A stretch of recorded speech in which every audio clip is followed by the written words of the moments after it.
too bad, it's a call me. You done? You're driving all right? They have. Back to school, start today, so. Yep. That's good. It's got off at 2 months. Comes around fast, doesn't it? Go on and try to get some stuff done for the rain today. You know, everything working out there now on the air and all that. It seems to be so far. I'm sure the roof is. This will be the first one, really. Right, that will start construction. People just don't want to hear this stuff. And you got nothing all the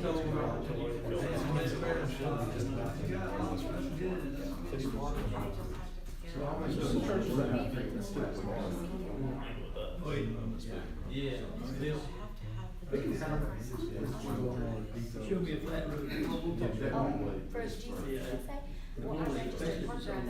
Yeah. He's in an Asian coach, so they don't make that, I guess.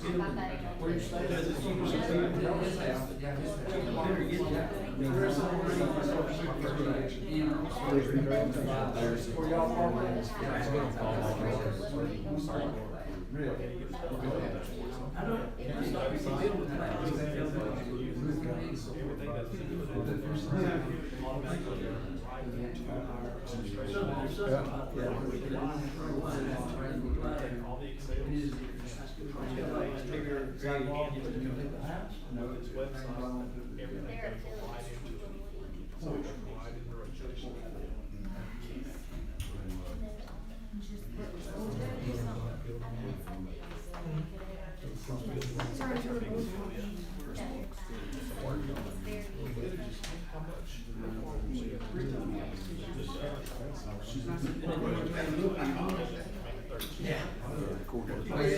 I'll tell Kim, what time she going? She really enjoyed that. Yeah, I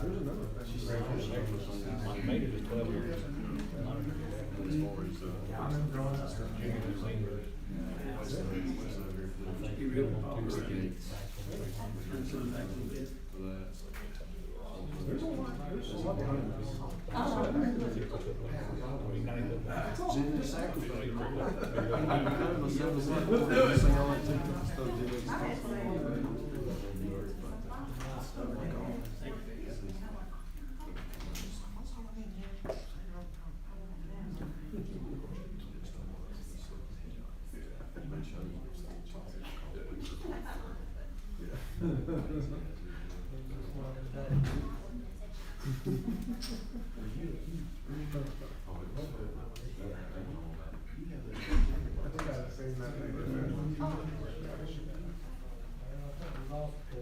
Down to 42 now. No, they don't all work for me. You said 12? They all ask me questions.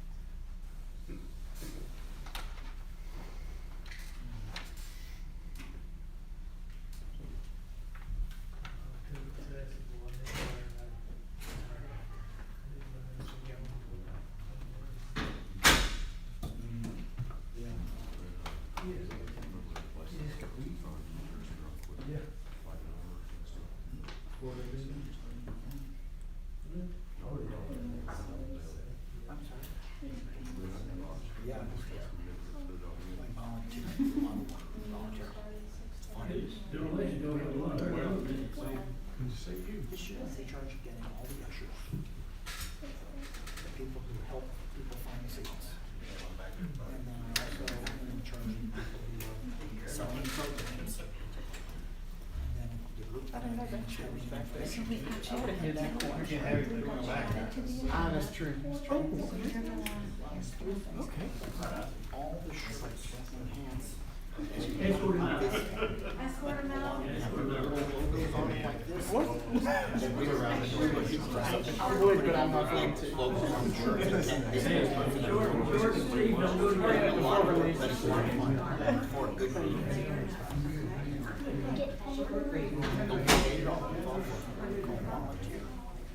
Yeah, we're in a big deal right now.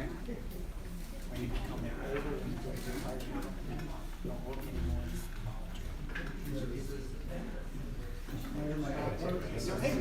You all? Hey,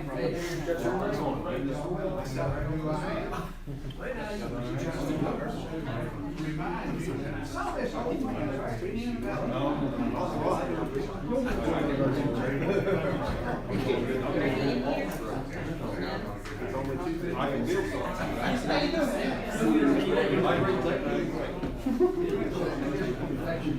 you know who I am.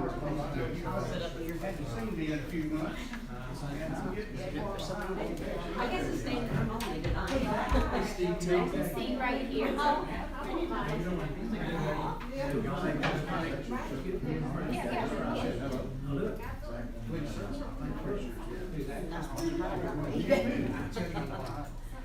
These Steve Ash. The one and only, one and only. We couldn't handle two. That was follow back up. Good. Questions, comments?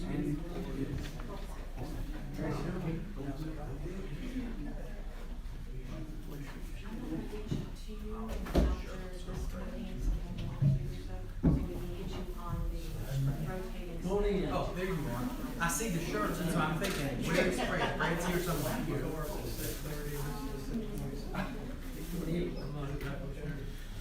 How are you?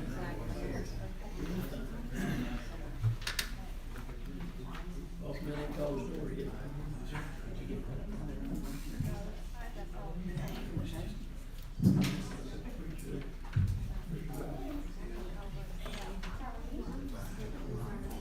We need to get this one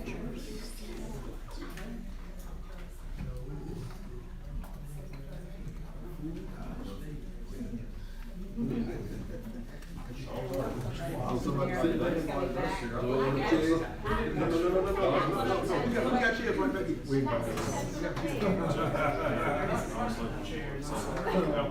Well, we got those. Just let us know if we're putting one cushion on it.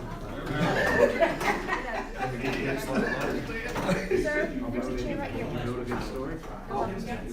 Okay, thanks, just got me. That's what my truck.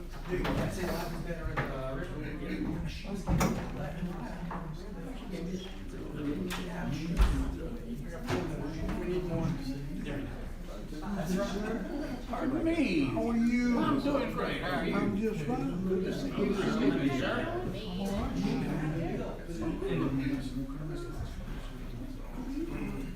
From what? Could be wrong.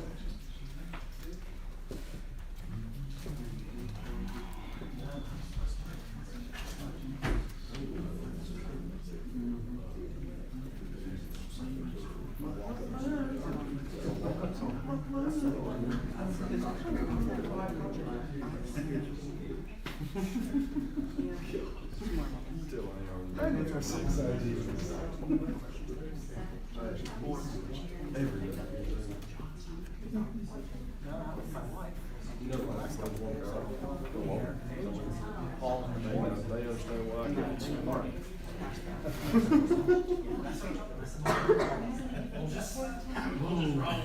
Far and wide, like you realize it.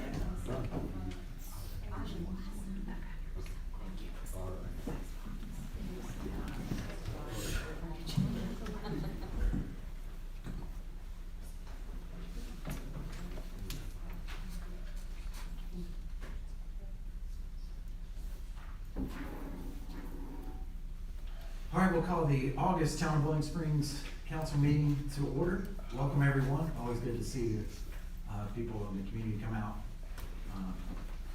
because this is your government. The first item is to adopt the agenda. I do have a few suggestions for amendments, if it pleases the council. We need to add in Steve Paget under the community reports, so he can just go after, with the small business center. That's my oversight. And then, under regular business, it is requested to move the town recreation services proposal, item 3, to the beginning of regular business. So we'll just move 3 up and then everything else down. If that pleases the council, if there are other amendments. Move the agenda be adopted as revised. Second. All right, I have a motion and a second. All those in favor say aye. Aye. Any opposed likewise? Okay, the agenda is adopted as amended.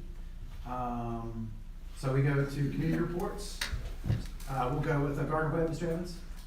First, Mr. Patrick, we'll go after the garden.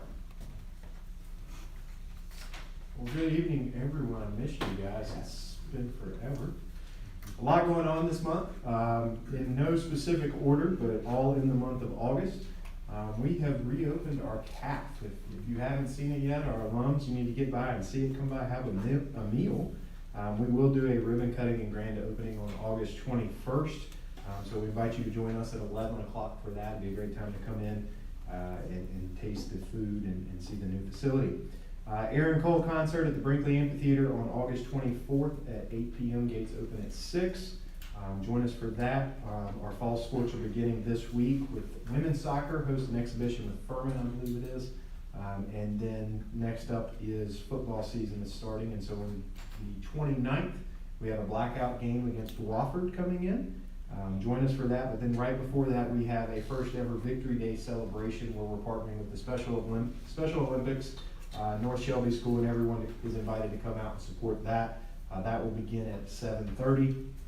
Other community events, you may have heard of American Legion World Series comes to this area pretty soon.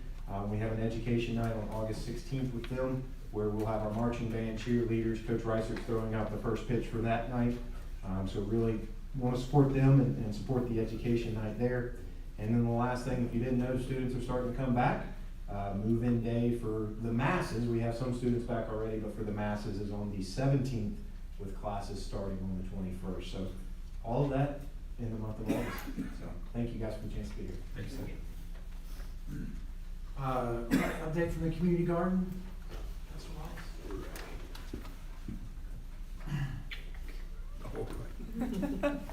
Make it come on up. No, make it come on up. All right, good evening.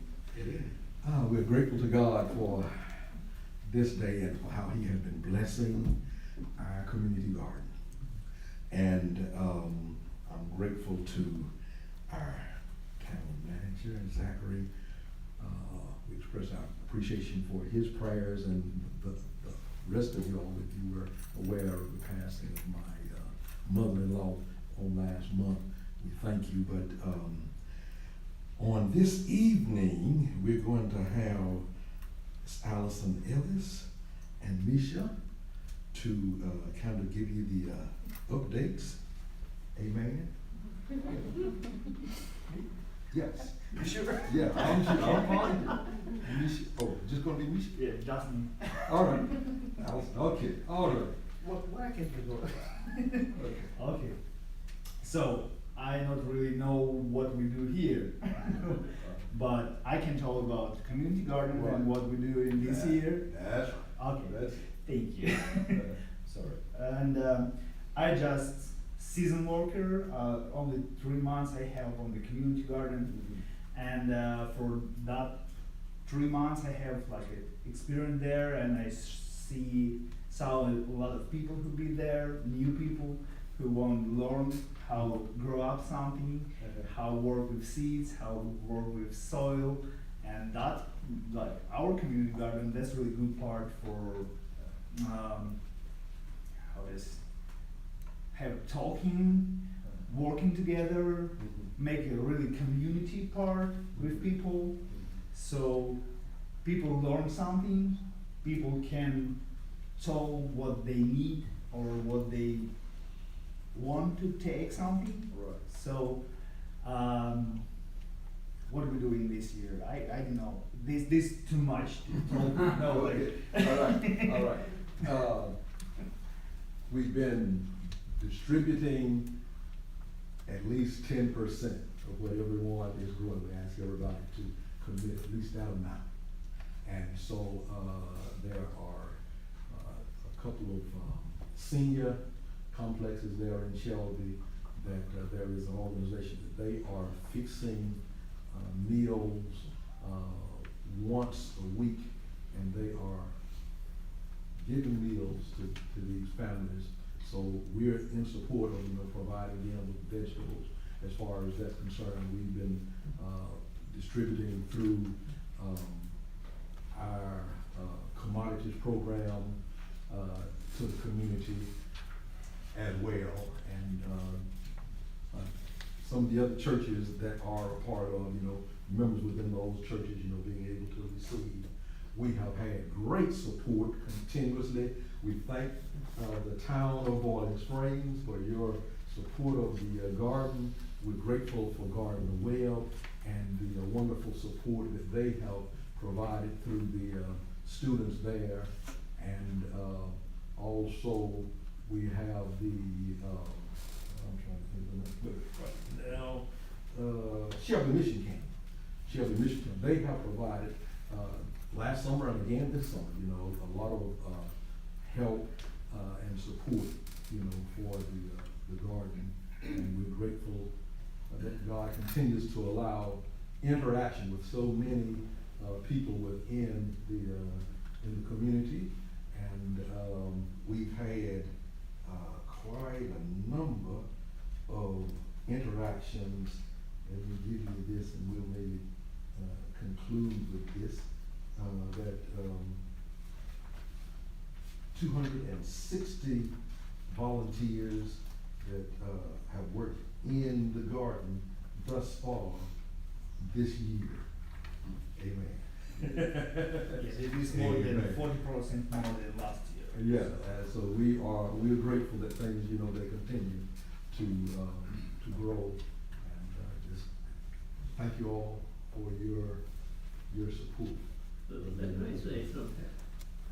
My wife and I were down there one day and her tomato vines were looking very good. I don't know if you remember it or not. Yeah, I remember. So he was showing Connie how to prune it. Mhm. Well, normally if she pruned them, we just, whatever we prune off, we just throw it away. He said, oh no, don't throw that away. He took it, stuck it in the ground, covered it up, and now it's a big tomato plant. Yeah, this was like a soccer part. Yeah. Yeah. So, I mean, he's really He's been a helpful. wealth of knowledge. He is, he is. Yeah, we are, in every way we can look at what has occurred, we see that the Lord has blessed this effort. And, you know, we just cannot thank the Lord enough. What all the vegetables, what kind of vegetables are happening down there? I know Thomas said Potatoes. potatoes, but what's, Potatoes, tomatoes, squash. Zucchini, Okra, eggplants, tomato, okra. cucumber. Yeah. Sometimes people grow just weeds, you know. But they think it's something important. And then, a lot of them grow flowers. That's right, And that's the right. kids from This church is a there, joke. That's right. they Yeah. plant vegetable flowers and then they use them in the. Bowls in church, yeah, kids, they grow. Yeah, and some of them grow, green beans and, you know, they build the trusses, it's just a variety of. It's really a unique and exciting thing about it. I enjoy it, but my wife loves it. Okay, well, we continue, there are people who in passing are stopping and seeing what this community is doing. Yeah. And, Sometimes people come and asking, like walking, try to take something, and we need to always explore for people, this is not for you, this, and other people grow out that part, you can just see everything. So, yeah, that's a lot of work, but this working. And especially how from camp, kids come and they working there, and it's so wonderful, you know, like people just see how teenagers working with like dirty clothes or do something, try to do something, that's really good. Football team shows up, right, baseball, yeah, sure. oh, that's great. Yeah. All right, y'all have any? I'll just add, you know, leadership like you guys and Don Pittman that really brought it to fruition, I guess, is a dream that I think Don kind of brought to you, and you'd had that dream before Don. Yeah. showed up. Don had the expertise. Right. You got the dream. I had the dream, vision, whatever you call it. He had the expertise. Right. And that's what I continue to say. I say, the Lord has connected the dots. Yeah. And that's what we're thankful for. That's what we're thankful for. Because we're community. That's right. And I'll say that I got to witness Misha, taking care of our kids with special needs at Crest High School for a time. And so now to see you here, It's amazing and a testament to you and to our community. Thank you, Pastor. Yeah, I know we go down there and my wife have something, you know, well, where, Mitchell, where, I need to come down there and meet you.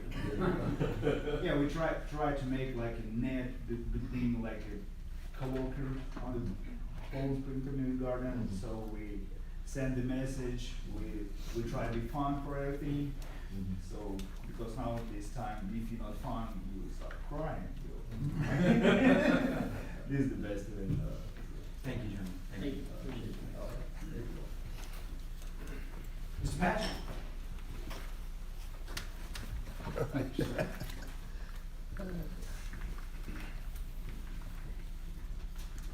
Good evening, council. It's been a while. I'm a little behind this year on getting back around to everybody.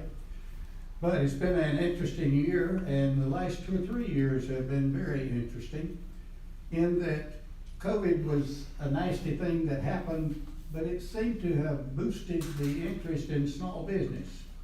I know you heard a lot of the stories back then about this business closed, this business closed, most of the small businesses struggled with the COVID situation. And all of a sudden, the country began to understand, you know, those are pretty important folks that run small businesses. Yeah, we gotta have Coca-Cola and IBM and all that, but small businesses are very important, and I think they have risen in importance through the COVID situation. Number one thing I wanted to share with you tonight is that our Small Business Center Network, which is made up of all 58 community colleges across the state, is celebrating a 40th anniversary this year. The Small Business Center Network was started in 1984, and were you at the college in '84? Unfortunately. Unfortunately. Anyway, we're 40 years old this year. I actually helped write your grant. Oh, did you? I did. Well, thank you very much. You didn't realize it was gonna grow like it has. I didn't realize they're gonna hire you.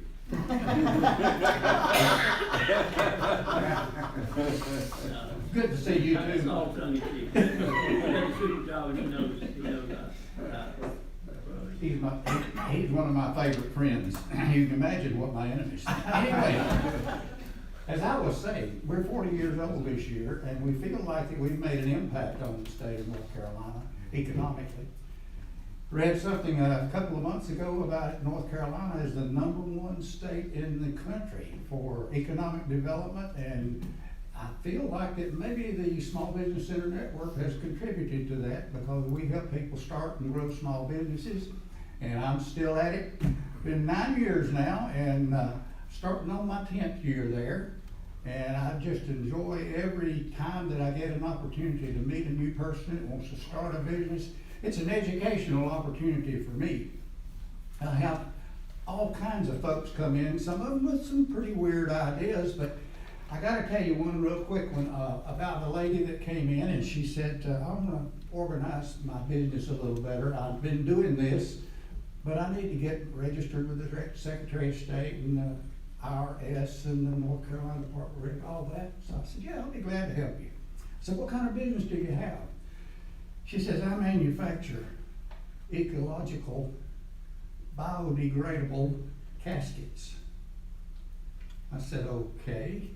Tell me about your business. She said, I am in the business of building the casket for whatever somebody might need. And if somebody dies, they can come and be put in that casket. It's gotta be done within 2 days. You don't even get embalmed or anything. But I'll take that casket then and we'll go over to what we call a green cemetery. She has a connection there in Blacksburg, South Carolina to a green cemetery.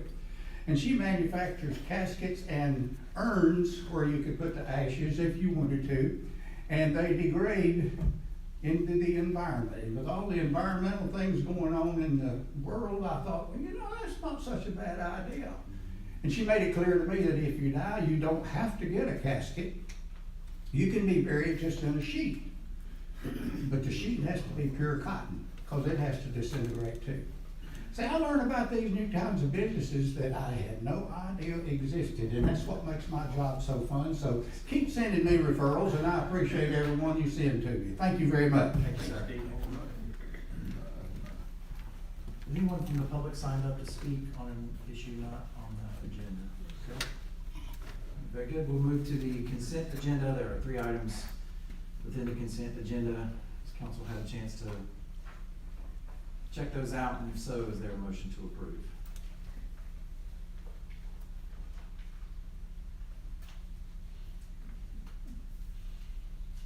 I'll make the motion to approve all those that are in the consent agenda. All right, motion from Councilman Wood, is there a second? Second from Councilman Thomas. Any further discussion? All those in favor say aye. Aye. Likewise, opposed likewise? All right, that carries unanimously. The consent agenda is adopted. We'll move on to regular business and our amended agenda. Mr. Edwards. Good evening, Mr. Mayor and Council. Good to see you again on the other side of the table. You should have in front of you a proposal from a group of volunteers that are very interested in keeping the baseball program alive here at the town. First of all, I would like to start out with the ask that we are coming with. And the first primary ask is permission to use the fields. The secondary would be fiscal, which is detailed in the proposal. But first, about our objective and our mission as a board. We have a number of volunteer board members that we have not officially filed with in a nonprofit yet, but this is one of the first stepping stones to make sure we have the right direction, right? And our objective is to establish a sustainable youth baseball program in the town here, providing a safe and supportive environment for children to develop their baseball skills, sportsmanship, and character. Our mission is to create a positive and inclusive baseball experience for children aged 5 to 12, fostering a love for the game, promoting physical activity, and building a sense of community. So detailed in your proposal that you have, we have a couple sections that we're asking for assistance with. Now, keep in mind that while we are coming to you to formalize and request the use of the fields, we also see you guys as one of many sponsors. We'll get down to that in our sponsorship program. Fiscally, what we're asking of you guys is assistance on a number of things here. I don't know if you guys have been over to the fields lately, but they're been well loved. They could use some conditioning. So some of the items we called out are commercial lawn service, looking at hiring a professional lawn service to get rid of the clovers and just kind of improve the overall outfield conditions.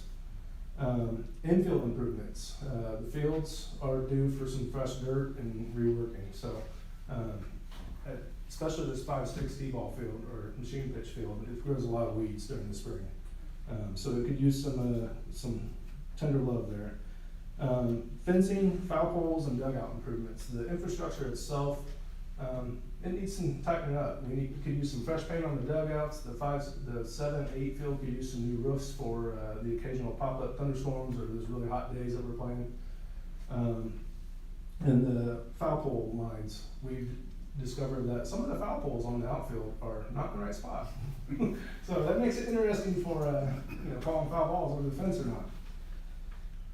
Lighting maintenance on the big field here, there are several concerns about, well, some of them make some weird noises, let's be honest, and they need some maintenance. So having an electrician looking at that. Press box, unfortunately someone broke a window last year.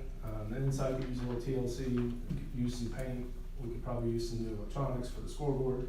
And that brings us to the next item, is the scoreboard. It's seeing its useful life. So those are the number of things that we're looking to really improve as far as physical infrastructure.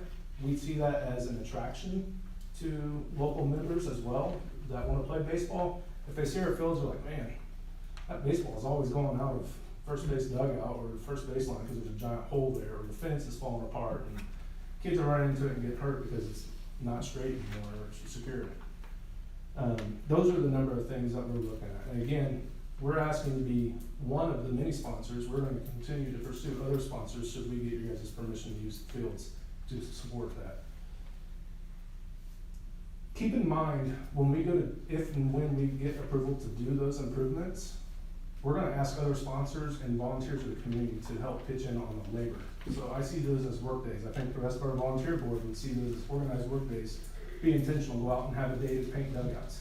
Another weekend to build roofs. Another weekend with a fencing contractor to come out, and maybe we have Eagle Scout kids or other volunteers in the baseball program come out and actually physically help us do this, right? And get it ready at the start of the spring. Another item that we're looking at is concession stand use. Not a real big ask here, except for just use of this space. There's a little bit of equipment in there that we think still belongs to the Y, and there's some equipment that belongs to the town. We'd have to verify that with Mr. Parker here. But we have, goals to really improve the concessions, opportunities and servings that coming out during the games. We've got several people that have great ideas on, working with local restaurants. We could, by doing that, we could, work through the health department and not have to have our own health inspection as a restaurant ourselves. We have pre-wrapped burgers and stuff.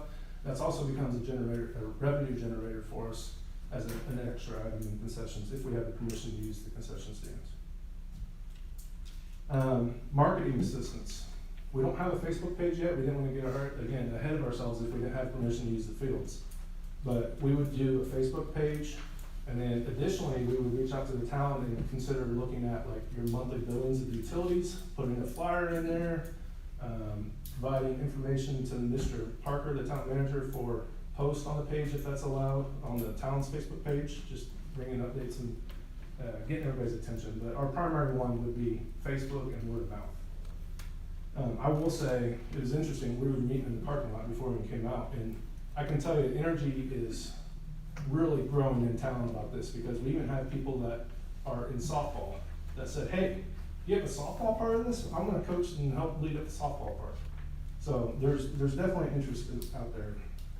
Program details, getting a little bit, contractual reporting metrics. We know in the past that there was a challenge with reporting on how town funds were used. And I can appreciate that you wanna know where taxpayer money's going. That's what we would expect of you as council, to be responsible with taxpayer money, right? So we're proposing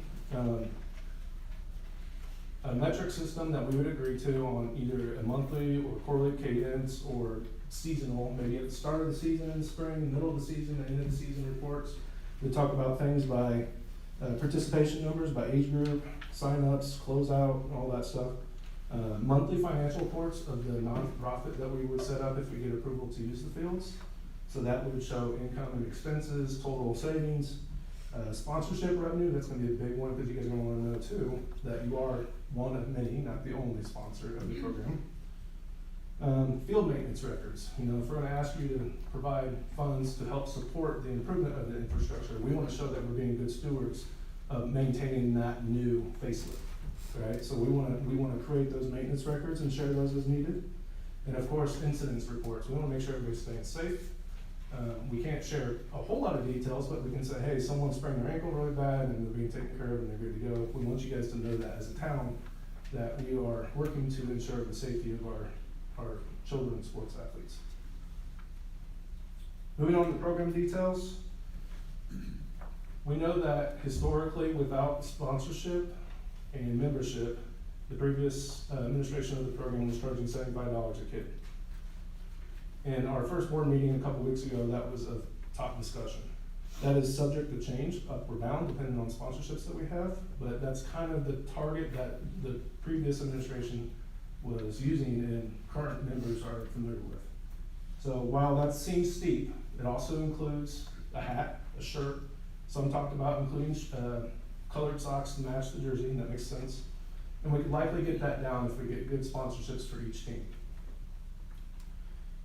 We're looking at 30 to 40 kids per age group, 5 age groups, so 3-4. That's not necessarily Little League itself, but 3-4 Starter League, 5-6, ages 7, 8, 9, 10, and 11, 12.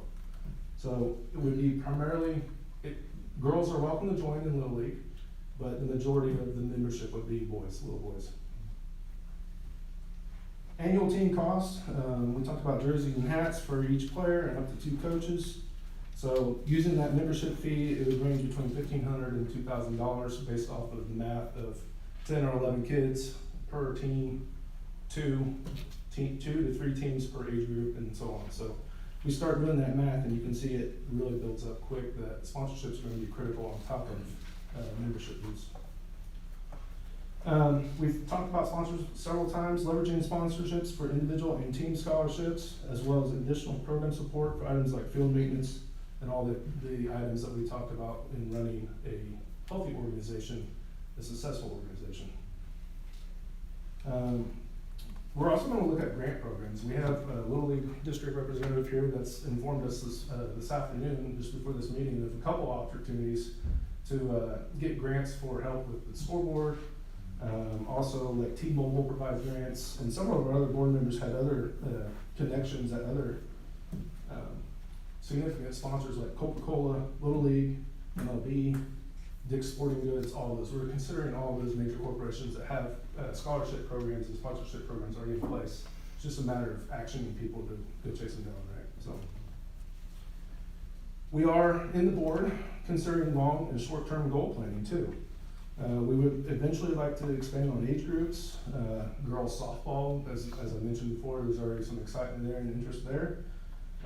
Expanding fields might be one of the options. You know, in a 4, 5, 6 year long roadmap, depending on the health of this organization, the success of it, and the membership increase, we could be in a position where we need to go out on our own, buy our own property, and build our own fields. That's a possibility. That's a long roadmap, right? But in our short roadmap right now, we're looking at the first 3 to 5 years of having your guys' additional support and using the fields outside the door here. I mentioned the board of directors. We have a number of volunteers. I think it's 10 to right now. And we're looking at, pending that you're okay to use the fields tonight, we'll have an immediate follow-up board meeting to vote on committee directors and a number of subcommittees. So we'll have, you know, we're looking at membership, we're looking at equipment, we're looking at safety, we're looking at sponsorships, all the things that go with running a healthy nonprofit youth baseball program. We will be establishing bylaws. So these volunteers as well on the board, you know, it ranges usually on nonprofits, but usually it's a 2-year term and you cycle out. So we'll have to discuss that and understand what our bylaws look like. But the intent is not to have anyone on this board or this nonprofit locked down through the life of it, whatever the life is, right? So we have a lot of young parents here with kids in the program that are very interested in keeping the program alive. And when their kids move on to the next thing, we don't want them to feel like they're stuck in an organization that they don't really have a part of anymore. So our intent is to have that run along. As far as affiliation, we are heavily leaning towards Little League. We will likely go Little League. We also recognize that we need to do our due diligence with the surrounding area to see what other towns and municipalities are doing in the county and surrounding counties to understand the cost affiliation, potential to play other games. And then of course, one of the big stickers for a lot of parents, myself included, is how far do I have to drive? How far do I have to leave Bowling Springs to go take my kid to this baseball game, right? A lot of these kids play local leagues because they don't want to play travel league, or maybe they don't have that skill set yet, and that's okay, that's great, we'd love to have them. But a lot of people don't want to travel, and that's the nice thing about knowing Little League already is we got us in Forest City who can play. And maybe the district area guy can tell us a little more later, but Little League is looking very promising. There's also the benefit of having the World Series going on right now in Little League, so the marketing and all the resources that Little League provides. So again, we will likely go with Little League, but we are going to do our due diligence to understand what other opportunities are out there to make sure we're having plenty of chances for the kids to play as many games as possible. So with that said, I'll open it up to questions if you guys have any. I have a couple questions. Sure. Who can sign up? In other words, what? So range or area? if we have approval to use the fields and we go with Little League, Little League has defined rules on area, geographical area. They have certain age limits depending on what league they play in. So Little League has a district map that we would have to follow and pull from. I was learning just before this meeting that those district maps and some of those rules might change a little bit. We might have a little more flexibility, but I don't know those full details yet. Historically, well, last spring, we saw at the program through the previous administration, I think they said it was 100 kids. So we felt pretty safe saying it was 30 to 40 kids per age group. That would give us 90 to 120 for the whole program. If we can keep that first year active, that number in there, and, as well as really do it really well. Communication, relationship with the community, really executing the program well. I feel like it's gonna grow quickly. We know of several situations where people have gone elsewhere because they felt they weren't getting the quality they wanted, unfortunately. And we think we can bring them back, so. I think that's the big challenge is, Shelby has a very strong program, and very nice fields. And so unless we put the money and effort into the field and into the quality of the program, then we're gonna continue down the same path. Right. So I think that's why you're looking at this proposal. We've had very great success with Little League and with different ball teams throughout the years. I mean, I can think back when I played baseball at the Baptist Church with Little League. And that was, when we started talking about recreation services and stuff, I started looking at, well, if we were gonna go away from the contract with Y, then we would reach out to parent and other organizations to try to bring that on board so that we do have something to fill the gap and to get our community kids involved with some type of sports. And so I'm appreciative of the effort. Yeah. And I look forward to the day that we have hopefully, Little League champions and, playoffs and those type of things here. Sure. I actually was involved when the Little League was here. I was actually president of Twin Community Little League when we had those games here. And that was without the involvement of the town or anybody. Sure. And we actually raised private funds to build the Little League fields at the church. So, and it's very successful. We had, we actually had the regional playoffs here, a very active group. We played Lattimore, Cliffside, Ellenburg. Yeah.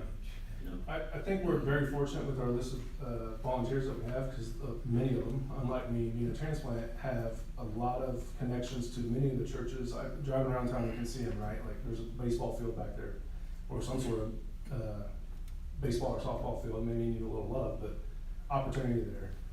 My point being, if we can really draw that attention, and even if we can't use the town field, it'd be a little more work for us, but there may be a chance to expand out into those church fields. I, for one, would very much like to see you use the field we have. Yeah, that's why we came to you guys first. And just as a reminder, the first ask tonight is just permission to use the fields, and as if we get that permission, we would come back in a month or two with a lot more details on possible sponsors, what kind of real fiscal, put some numbers down to the fiscal request, the financial request, and then let you guys chew on how much of that previous budget line item you want to contribute to the approach. Do you have a timetable? I know. Yeah, so there used to be fall ball. We've accepted that that's not gonna happen this year. And we are looking to hit a grand slam for the spring league. So, we do have a board planning tool where we've identified all the tasks and everything that we work out. We haven't really put a whole lot of timelines on those yet, but ideally this is me spitballing, I haven't really talked to the board yet, but like, we're up and running and ready to go and like, just waiting for the day to come in March before, spring opening ceremony in April, so. We have 99% of our tasks done, everybody's squared away, the banners are up, jerseys are ordered, kids are aligned on the roster, let's go. So. I'm excited. You got me ready to paint You ready to paint the dugout? Other questions from council? Well, and I hope that we can look at the softball side of it, because I know there was a big push for softball. Robert Pitchford has coached a lot of. He's my neighbor's young ladies father, so softball yes, I teams. see him often. And we have that need here in our community too, and not that young ladies can't play baseball, but Yeah. we need to be willing and open to look at that and adding that as an option Yeah. too, because that is a need here in the community and an outlet for the young ladies. Absolutely. Having daughters, I would want that to be an option. Okay. I coached the jail some Red Sox. That was the team I coached here. Play for the Red Sox. I'm excited, and I want to commend you and your group for standing up. And I think this is an opportunity that if we miss, that we're gonna regret it. Yeah. And I don't want to be critical of the previous people doing the program, but we've heard for years that they wanted to get out of the baseball, and I think they've done a pretty good job at that. by not offering a caliber program that we would envision you offering. So, I make a motion, we give approval to use the fields and to proceed. We need a motion for that? Yes, Okay. please. Motion by, Councilman Green, second by Councilman Ellis. Any further discussion? I have one additional question. Go ahead. It is, you don't have to answer it tonight, but just will there be any discount for town residents? I don't know if we've considered that. I think we would look at a scholarship program and put some definition around that. Some ideas have bounced around about military families, teacher families, that kind of approach. We haven't really put any shape to that yet, but we could definitely talk about that in our first meeting after we vote for our committee directors. So, that's a great point to consider. Just for consideration, I would Yeah, appreciate it. it'd be interesting to see how that overlays with the Little League district, if we go with Little League as well. Cause it could be a bigger And there's several factors there that we can definitely take a look at and consider. So I got just one question, and I think you've already kind of addressed it. So we give you permission to use the fields and you do your assessment, so in a month, you can tell us what the financial ask is, because there's a lot of things here, but there's no dollars and cents value spent on that. That's right, that's the goal. In the next month or two, we'll work with Mr. Parker here and say, hey, we've done our homework, we're ready to come back and present. But our goal would be by the end of the year for sure. We know that's. That was my question, the timetable, so there's a lot going into it till then, Yeah. sort of like a process. Yeah, our goal, aggressive goal would be next month. A realistic goal would probably be in October. And maybe the November council if we don't have all of our answers yet. But we'll definitely work with Mr. Parker to keep him updated on, what the status is, who we've got lined up and estimates on what that cost would look like. A lot of work on it, Yes. Appreciate it. So, can Mr. Mayor clarify the motion? The motion and the second is to give permission to use the fields. I think that's, But we're not giving any permission for them to do anything to the field. That's right, that is not the ask yet. Okay. Just wanted to clarify. yeah, thank you for that clarification. If I may, Please. that will come with the financial request. Once we have all that squared away, you guys are accepting of it. Further comments or questions? All right, we have a motion and a second. All those in favor of granting permission to use the fields, say aye. Aye. Opposed likewise? Congratulations. Thank you, Mr. Mayor and Council, appreciate seeing you guys. Appreciate your stepping up and all your supporters. So we're gonna talk about the remainder of that request for proposal, or was this the only request for proposal? Are we gonna put other requests for proposals for recreation? We can, and so, if, sorry, if you all want me to put out RFPs, we can certainly do that. We can send those out and have that application period open for any recreation service provider to submit that to us. And then we can go through a formal review process for that. If that's what you all want us to do, we can do that. This group will need, if we do that, we will need to get a proposal from this group as well. Which I assume they will probably submit what they've already submitted, and that would be fine. But that's. What other type are you talking about? Well, I mean, I completely up to you all. know that we also have Little Charter Football, we have Springmore Football, we have other organizations that might would want to have some of the funding and have the sponsorship from the town in order for us to say we're providing for our community.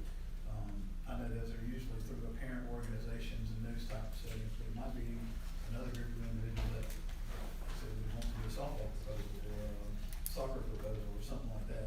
I'm just not sure. I mean, I know we're filling the void with baseball right now, but we went away from the YMCA and that was a huge part of recreation services. So are we going to not look at that anymore, or are we asking for other proposals? All I'm sort of putting out there.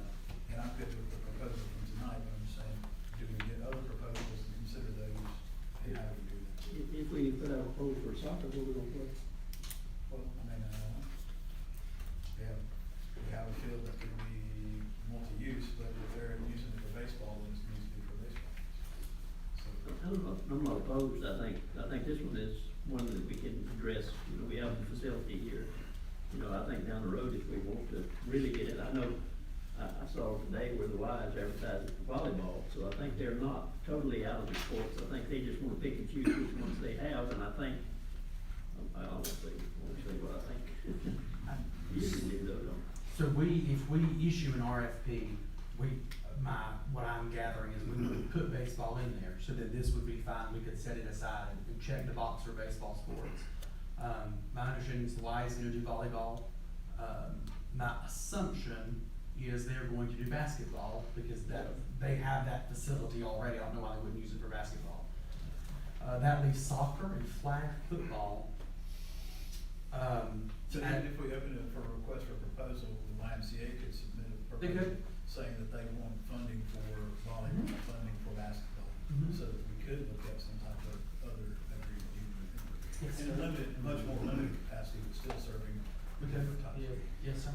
We Well, can- they also have about 100 members that receive the town discount through the previous agreement. That are no So- longer receiving the discount, I guess, right? Sorry. That are no longer receiving the discount. From what I understand, they're still receiving it. For how long, I don't know, but there's 100. Are all those residents who are receiving our discount or receiving a discount? I was told it was residents that are receiving the town of Bowling Springs discount. It was somewhere around 98, 99, but they quoted 100. That's a round number. Funny, they never told us that before. So that They could couldn't tell us be, that many people we had getting the discount. I mean, that could be as a request for proposal to provide recreational services through their facility at a discount. I prefer we wait and we see if they approach us. I mean, like the Little League did. I mean, if they wanna come to us, Well, yeah, I'm not asking that we go to them, I'm just saying if we ask for requests for proposals, if they wanna come to us with that, then it can be considered. Well, there could be another corporate gym. I mean, I know we have Powerhouse Gym over, I mean, it could be something like this, that they want to provide discount for and membership for people in the town. And it could be the Planet Fitness type place. I've been in discussions with them, corporately, to try to find space here. Planet Fitness come in, they might be one off or some type of incentive to be in the town. So, I mean, I think there is opportunity, and maybe, an opportunity even with the YMCA. So I just didn't want us to be closed-minded about it. And I can, if you want me to, I can reach out to some of the known kind of potpourri other sport providers, like Little Chargers Football.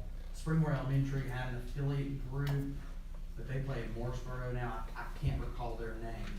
But if y'all want me to reach out to those folks, I can. I don't think we would be reaching out to Little Chargers or Springmore or any of these. They have their own organizations. I mean, and they serve the membership of the school, which, you know, a lot of those are not in the corporate limits for Bowling Springs, very few. In fact, Homestead is the breaking point for Springmore, so most everybody lives out of the city limits to go to Springmore. Would that not be true? It is, and their line actually extends all the way to Ingalls on 74. It does. Because the Blanton Farm development is gonna affect Springmore. Yeah. Yeah, that was interesting little anecdote I found, the anecdote I found out last week. Yeah. Is there an action item that we Nope. need here? No, sir. Just discussion. Yes, sir, just discussion so that, we on the staff side know how to proceed, and you all have given us, what we need to proceed. So, from the discussion, I will, begin more formalized discussions with Mr. Edwards and with this group as we work forward to, constructing a contract that we can bring back to you all for your approval, either in September or October. Does that sound correct? And then, in the period between now and then, there won't be any kind of binding agreement, funds moved, or anything like that. None of that would happen until after the execution of the contract. And I assume this organization would be like formed a 501c3. Yes, sir. So there is or is not no other request for proposal for recreation services? So right now, we were not planning to issue one. I put this on here, because it had come up at a previous meeting. So I wanted to gauge your interest as a council in whether or not you want me to put together an RFP to send out for recreation services. That came up maybe at the May meeting, or, I'm looking at you, Councilman Thomas, because I believe it was you that. We had talked about that in our recreation, subcommittee. Okay, that's Yeah, what it was. just, whether we were needing to do some type of. I remember it coming up, I just couldn't remember when. We just, and that's why I brought that up, I didn't know what the feeling of the board was, but we wanted to look at other options.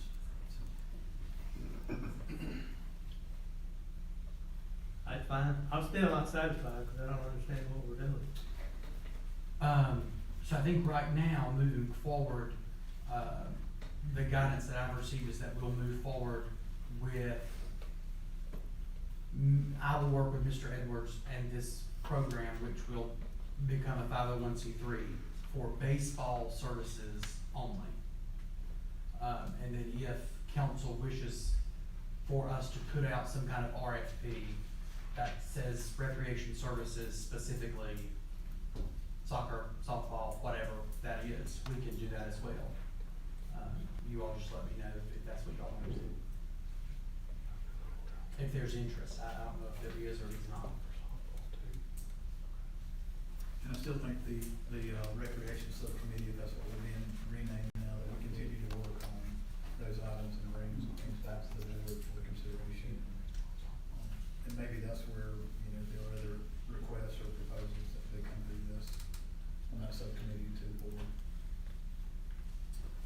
When did we establish a recreation subcommittee? I missed that. It's just It's a the lot. YMCA, yeah, the YMCA subcommittee. But since the YMCA agreement's no longer there, I don't know whether we have a formal, designation as. I don't think we do. You don't. You don't. You can create committees at your will, because it just is a way that you organize yourselves.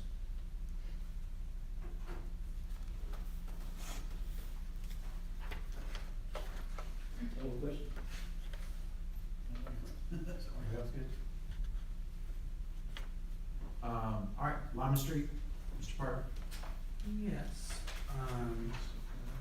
so, Mr. Schweppe, prepared this document for us. I'm sorry, I gotta get on the right page. Mr. Schweppe prepared this, document for us, and so that is on page 10 of your agenda packet. The College Commons subdivision, which, we're referring to as Lyman Street, just because that's easier to remember since it's already there, requires the abandonment of a couple of different easements that we currently have. Those easements are, in relation to the old pump station that we had, formerly the Lyman Street Pump Station.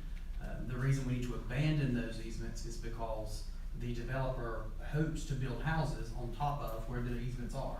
And he can't build houses there if we have an easement there, so, this is very typical.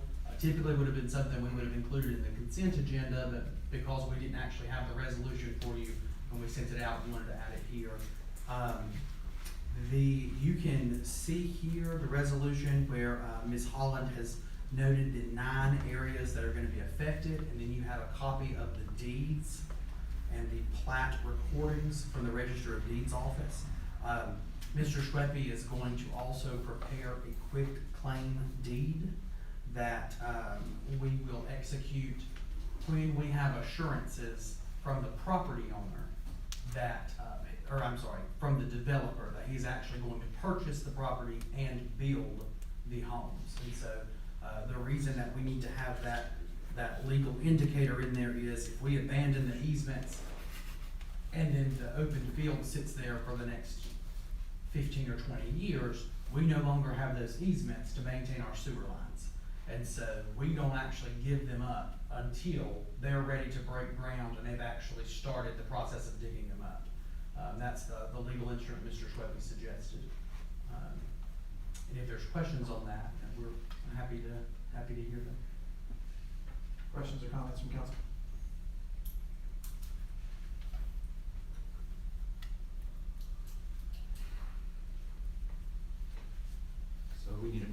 motion to adopt Yes, sir.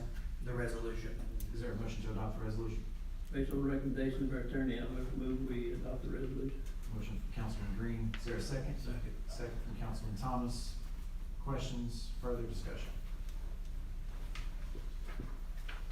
Hearing none, all those in favor say aye. Aye. Opposed likewise, carries unanimously. And finally, the finance policy procedure update, Mr. Parker. The long-awaited finance policy and procedure update. I know you've waited with bated breath all summer long. And I told Ms. Allen, I said, look, we're gonna have them, I mean, they're gonna be ready for this tonight, so. I've got here the staff report, and as we discussed back in June, we are conducting, a top to bottom review of the town's policies and procedures. I don't wanna give them all to you at once, we wanna try to space those out, and so we've spaced out that review. Finance policy was just the natural place, to start, and so the first policy you've got there on page number 12 is the capital asset policy. This used to be called the fixed asset policy, the capital assets, policy is a better name for it. Ms. Allen and I reviewed this together and made the proposed changes. I have highlighted those for you. That way it's a little bit easier to figure out what we're putting in and what we're taking out. But let's see here. It just, that first, section A, intent and purpose, talks about how we identify assets. Anything non-capital is $4,999 and below. If it's 5,000 or above, it goes into capital assets. And then, those capital assets need to be depreciated and they go on the town's depreciation schedule. And we've talked about how that capital asset depreciation ratio, which, Mary Grace Keller said needs to be at 0.5. We've talked about the importance of that number and for our water sewer department. And we'll get that updated number on our audit. If there's, I can go through these one at a time. And if you've got questions, just stop me. Does that sound like a better, okay. I got a question. Yes, sir. The $4,000 threshold between capital, is that irregardless of useful life? I will defer to the CPA. If it's a useful life of more than a year, we would appreciate it for, obviously, it's useful life. Typically, equipment, we depreciate for 5 years, vehicles, 5 years, buildings, probably 30, sewer lines and that kind of stuff, I believe we do for 39. There's a standard that we pretty much follow. And it's in the audit, I believe, Mary, I believe it's included. Anything less than $4,000 you just expend? It's less than $5,000 does get expensed, yeah. Irregardless of useful life? Yes. Okay.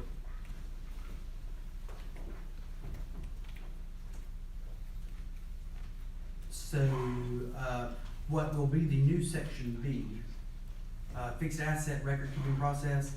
This better aligns with what we currently do, and I think makes the language a little bit cleaner. And so we use a written asset record to document all of this information. Ms. Allen, as town finance officer, maintains the written record of all capital assets. Department directors also maintain a list of non-capital assets. And then Ms. Holland, as town clerk, maintains that list of non-capital assets. Because she reports that to our insurance company. We wanna make sure that all that capital and non-capital is captured, obviously for purposes of insurance. We use an online vendor for that right now. It's Asset Essentials, formerly Dude Solutions. So is there a question on that part?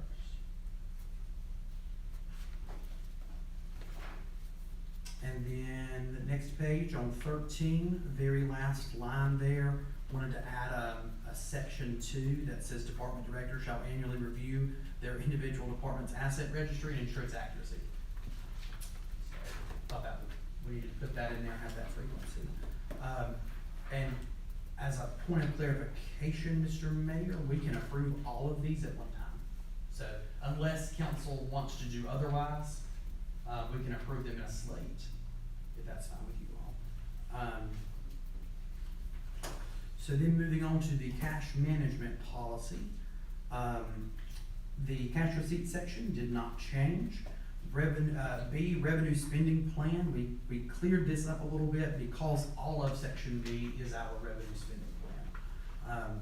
And so this just says, and lets you all know how Ms. Allen is going to spend our revenues.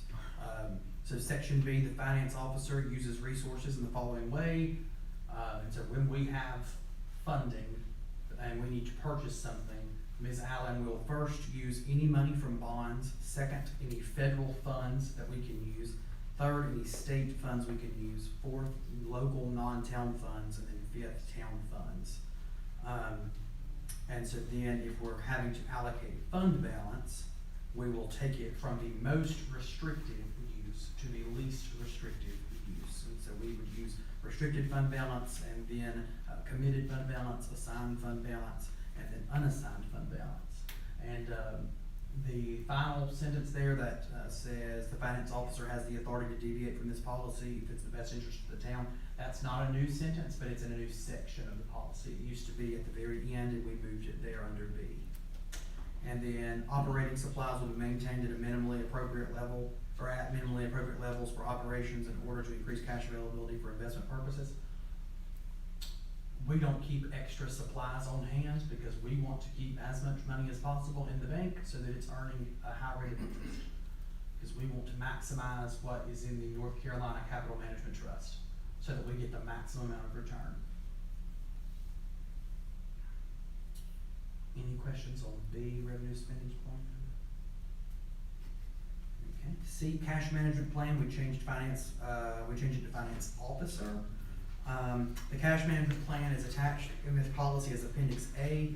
The reason we did that is our hope is that we won't have to make changes to this page, but if in the future we need to make a change, it will all take place in Appendix A, cash management plan.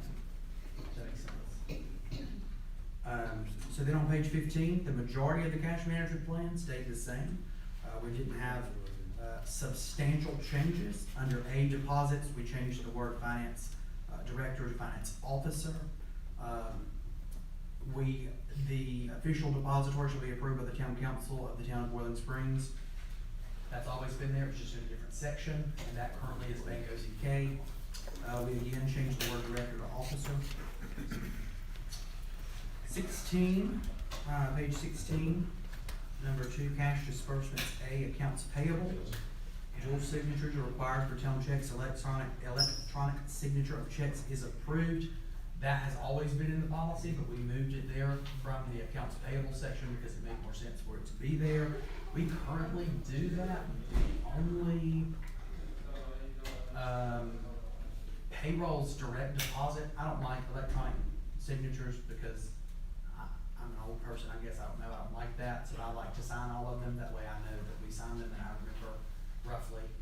That way Rhonda can say, you remember that check? I'm like, yeah, I do, kind of. That way we have a better control. That makes me feel like we have more control. Maybe we don't. But, so we use wet signatures on those. But that is allowed by council unless you all want me to strike that out. There are reasons why, in case of an emergency, we would need to have an electronic check signed, and so we do allow that, though it is not our practice. And the only other thing on that policy was the revision date. That's just updating that to 7/29. So any questions on the cash management policy?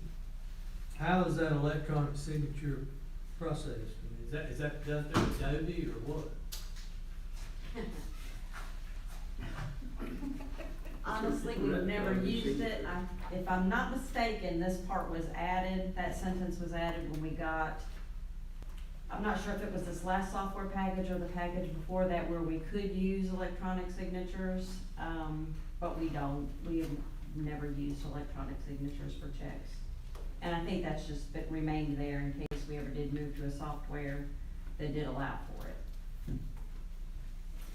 I don't like it. Yeah, 4,000 checks a month signed, you ain't gonna do it. Probably not, Yeah. but when we get there, It's we're gonna have a it's serious. it's a replica, you know, you sign your signature, and it's a replica of your signature. Right. And hopefully you've got enough processes in place before you ever write that check that everything's. We do. Make sure you write that check. We do. Like I say, We have effective. I never signed Steve's check, although it had my signature on it. And we've got. Sometimes we write 4,000 to 6,000 checks a month. I mean, Right. Thankfully, we're not in that boat, but we do, when we have effective internal controls, it is just, it's a mental thing, I like it better. I don't know why, it makes me, Like that makes- option. it makes me feel better, but I like having the option in case we ever need to do that. So are there any other questions on cash management policy? Fiscal year end fund balance policy for the general fund. You all approved this in June. There were no edits to this policy. There is one part of the policy I do wanna point out to you all. And so, let's see here, 1, 2, 3, 4, 5, the sixth, whereas the finance director shall prepare a report documenting the status of the fund balance available to the town council as part of the annual budget preparation. I know that, so this year's looked like this. Well, maybe, it was the onion. So it just says, you know, these are the 5 layers, here's the formula, this is our fund balance available, and then these numbers are rough, and we talk about how they fluctuate. And we are going to, for the next fiscal year, fleshing that out more, especially, and I think the best way for us, correct me if I'm wrong, I think the best way to do that is when Ms.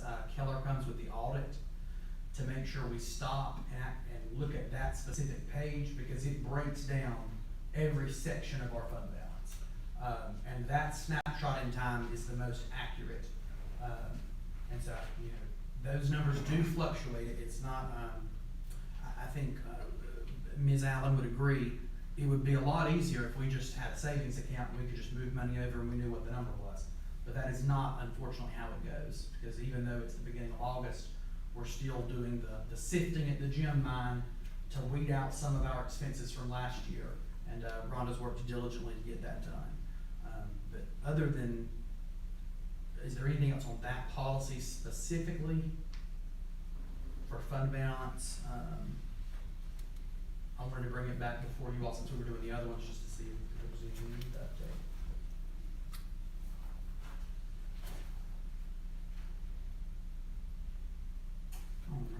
All right, last one is purchasing policy. This is the good one. So, it goes through the process, that we undertake when we want to do a purchase order. We added for purchase order procedure number 2, we, took the big leap and are asking council to add the words "or emailing," so that Ms. Allen can email purchase orders to folks, so that we're not mailing and faxing them. So that will expedite her process a little bit. We also needed to add the word "with" under emergencies.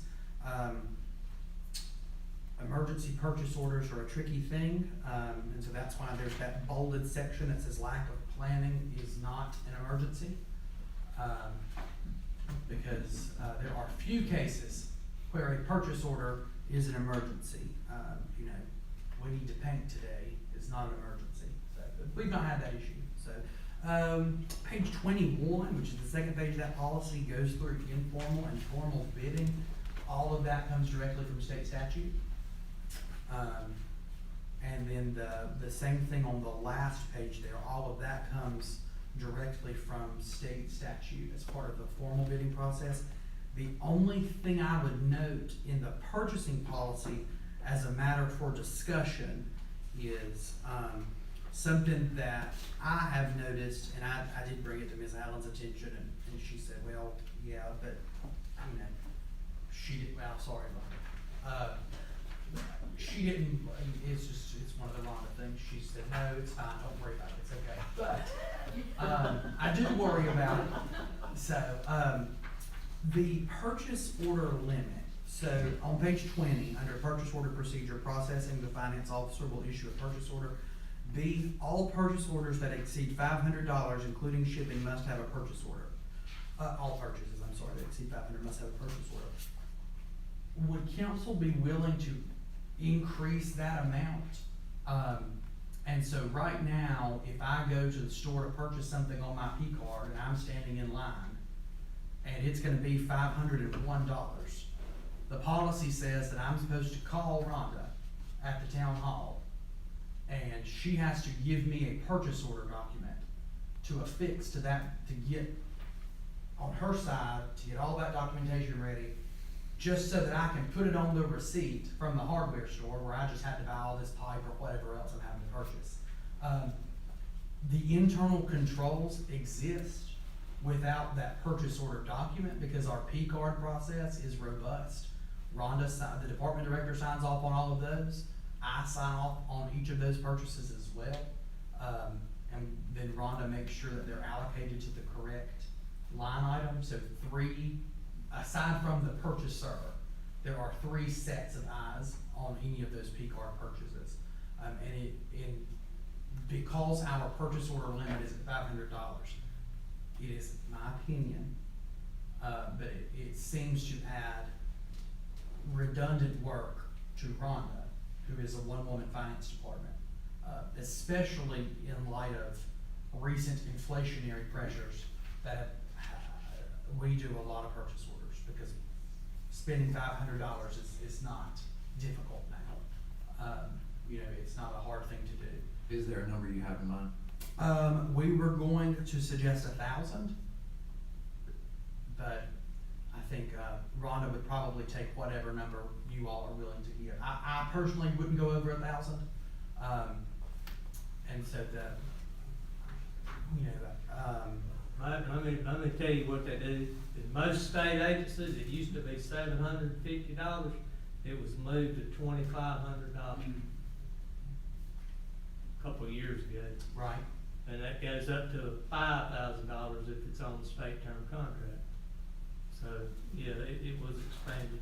Yeah, so Rhonda also uses this, and this isn't in the policy, but it's an informal kind of policy that Rhonda does. And so if, one of Mike's guys out in the field, his P card, his purchase card limit is that number. So, they cannot spend over $500 because if they are spending that much, they have to have a purchase order. So we preclude that from ever happening, and they know that. And of course, she can move that number up and down. Now, for department heads and things like that, there's more flexibility. But if you all are comfortable with moving that to 1,000, we would love to see that. Unless there are objections. If there's something that I'm not thinking about, please feel free to let me know. I have no problem with that, 1 to 1,000. I have no problem either, but, and I don't know if that's, just because you have 1,000 limit doesn't mean that you still couldn't limit somebody else's P card to 500, correct? Yeah, I mean, whatever adequate amount, you wouldn't have, if we went to 2,500. The lowest per purchase amount is not necessarily $500. We have some that have $250, we have much lower limits. That's what I'm saying, so that And would just necessarily for mean that everybody. Just to amuse y'all a little bit, when I first came to work here, the purchase order limit was $50.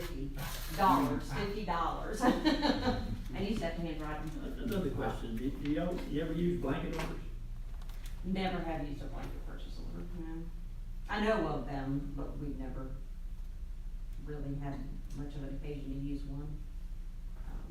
We did in Spindale. The only time we did that was if we had a recurring vendor, like if we wanted to go on and put out RFQs for lawn maintenance and grass abatement for code enforcement.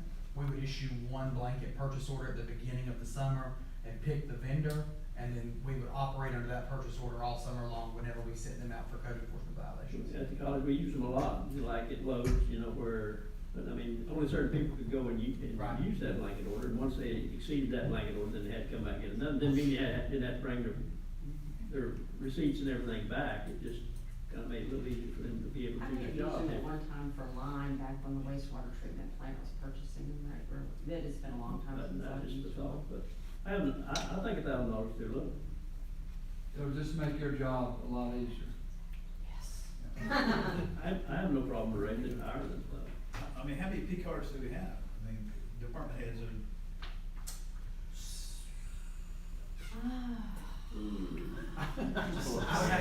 I would have to guess. How many and I P would cards do you guess. have that are at the max? Yeah. You know that? Nobody's at the max. I mean, nobody's at $500? He just said you were. Department heads are at least at their max, a little, it's, most of the guys in the field only have about $250 if they have to go get a part or some supply, something. What about Mike, 500? Mike might be 1,000. Mike's not here. Oh, yeah, Mike isn't here, is he? Mike's might be 1,000, Nathan's might be 1,000, just because they might need to. So we do But they have do some that get are higher than purchase orders. 500? Yes, sir. Oh, I didn't understand that. Oh, I'm sorry, Well, that's, a couple of them do, only for temporary purchases. Usually I'll bump it up if they need something that's more than $500 and then take it back down. Sometimes it just stays there if they're needing it, but they always do get purchase orders. Do they from me. call you on a situation like that, or they just go ahead and get it? Oh, yeah, they'll call me. If they've got something that's more than Alright. the purchase order limit, they'll call me. It's just, they do it regularly enough that I just, instead of taking it up and down all the time, and I can schedule it to go back down, so it doesn't do that. Like you said, I'm a one-woman finance department, so. I'm certainly in favor of raising it to 1,000, but I wouldn't have any problem raising it to 1,500. I mean, this day and time, that's not very much. No, I mean, you think and it like I takes say, that a would mean with your discretion as to who got that and who didn't. I mean, I wouldn't just say everybody gets 1,500. Right. I would leave everybody's P card limit as they are, cause that doesn't seem to be a problem. Okay. It's generally the department heads that do get the larger purchases, they go ahead and make those purchases themselves, or Billy or Todd, they might, and their limits may or may not be a little higher than 500, but they always come to me with they know if I at them if they don't get a purchase order. But if they do that, they violate the policy. Yeah, well, yeah, they have to call me before, and I have to Yeah, do the no, purchase that's- order, and then they that's can make the crazy. purchase. Yeah, yes. Mr. Mayor, the Yes. question was, the P cards, who has the P cards? Not everybody, most of the guys in the field have one. They don't get one as soon as they come to work, they have to work for a little while. But a lot of our guys work independently, so if they need something, they need to be able to go get it. We don't have the accounts open anywhere anymore. And not everybody in the building. I think there's 3 police officers that have one. Is it not, Tommy, Nathan, and Jonathan, are they the? Yes. And it's, But I think we need to understand too, that doesn't mean they're not having to justify their purchase. Right. I mean, just because you got the card, doesn't mean you can go spend it for. and Right, months. they still have to keep their receipts, Sure. they upload the images to their receipt, they have to take off the tax, of course, if there's North Carolina sales tax on it, they have to code it. Then it goes to their supervisor for approval, and then some go to Zach, some come directly to me, I believe it depends on who everybody reports to, but it's as Zach said, they do, have several sets of eyes on all of them. Sure. And everybody has to sign I'm off. sorry. If, this is really just a procedural question. If council desires to raise the purchase order limit, does this need to be a separate action item, or can it be included when we, I would just say approval of these policies as amended, and that's the only one we would. and do that all at once? Okay, very good. Well, I would tend to go with Tommy, go 1,500, because the P cards sometimes go to 1,000. Just to save work, on Tracy. And I mean, the accountability's there, it's not like we're gonna let anything through the cracks. So it just makes Tracy's job easier. No, makes Rhonda's. I'm sorry. I make a motion to be raised $1,500. Okay, is that the end of the, That's the end of the Or the purchase, policy be revised, and that's the end of the purchasing policy, yes, sir. so that's it, right? Yeah, and And so we could accept all of it with a revision of 1,500. whatever, Yeah, to 1,500. okay, yep. And so that was your, okay, so the motion from Councilman Green is to adopt the, financial policies and procedures, with the amended, purchase order limit to 1,500. Okay, is there a second? Second from Councilman Thomas. Discussion or questions, further comments?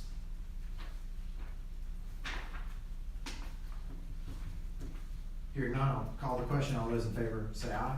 Aye. Opposed likewise, and that is adopted. Much respect to all of you who made it through the financial policy. It cleared out about half of the. Now you're in store for punch number 2, Mr. Parker. There came a time when I said to myself, Zachary, you're gonna have to stop acting so excited about the finance policies because it's making Rhonda nervous. And so I was really trying to pull it back. I was like, hey Rhonda, we don't talk about that. Anyway, I only have a page. We need to talk about Christmas. It is time again. And so we need to think about, we need to get our parade on the calendar. Had Tracy look at some dates, and December 8th seems to be a free day. You say 3 day, you mean county, other events in the county? So we have, I surveyed Shelby, Kings Mountain, Grover, Lattimore, Gastonia, and Forest City. And December 1st, which is the first Sunday after Thanksgiving, is very busy. It's Shelby, Gastonia, Forest City, are all doing their Christmas parades and or their tree lighting ceremonies on that day. We have then something for December 7th, December 14th. So not knowing that we don't wanna push it too far back into December, we wanna get it sooner versus later. The Sunday, December 8th, which is the Sunday following 2 Sundays after Thanksgiving. We're proposing that we combine the Christmas parade and the tree lighting. Christmas parade is always done in the afternoon. It typically gets dark, 6-ish, 5:30-ish, 3 o'clock, who knows what time it gets dark early. And if y'all will remember, last year, we had a separate date for the tree lighting, and poor mayor got rained on. Just really foggy, turned out. But so we would like to combine it and make it just a big community event, to have those two on the same day. Would it be possible, what time are you proposing the parade? The parade, I'm saying, I'm thinking 3-ish in the afternoon. My thought was, maybe move it back to where it'd be closer to the tree lighting when it's at the end. Pardon, I'm sorry. Move it back to your. Move the time Yes. later, so that it'd be closer to the tree lighting, so maybe people wouldn't just go home. Maybe they, if you're gonna have to hang around for 2 or 3 hours, they might not do that. After hang around for an hour or so, hour and a half, possibly, they might do that. I believe that with the combined effort of myself and Renee, we could put together a fabulous Christmas parade that leads to a wonderful family-oriented tree lighting event that would include storytelling and pictures with Santa, so that if we did the parade at 5, it has been historically running for 1 hour. That would end then right there, at the intersection of up here. And they could then segue right to front of town hall for the tree lighting, say approximately 6:15, 6:30. It'll be dark at the end of the parade, though. Yeah. I mean, that'll be dark. And also, I'm just gonna speak for my mom, and I think there are a lot of people like her, that the Christmas parade for my whole entire life has been the Sunday after Thanksgiving. It's tradition. My entire life, 46 years, is the Sunday after Thanksgiving. And I also I really am not, well, again, I don't know about a parade that ends in the dark. I don't believe it. And Although Shepherd Parade used to be at night. When I was a so kid, I it just, was always at night. I really don't have a personal, I know that my mom and everyone else that are at that generation in this town, it has always been that way, and I think that will be a tricky sell, in my opinion. And I think But- Shelby moved theirs up because last year it got rained out and it was so late in December that they couldn't reschedule it. I don't know if y'all remember that or not. I do. Initially, there was a little bit of a row over that. So we can continue to, it's just something I want to put on your mind. When regarding the graduation and like the finals and all, what, do you have any idea, Mr. Evans? If you'll give me a minute, I can answer that question. I mean, I know at one Probably point. would be that week. My only fear, and I agree, it's always kind of, anybody says, when's your Christmas? I always say it's Sunday after Thanksgiving. It's the, But apparently Shelby didn't take that into consideration when they jumped in there and Yeah. took our date. they did, and then is the Crest Band, I guess they wouldn't play at the Shelby Parade. I don't know if they play in it or not. I think they do. They typically do. Okay, and then Gardner Webb Band, potentially, I mean, if they play in, do they play in the Shelby Parade?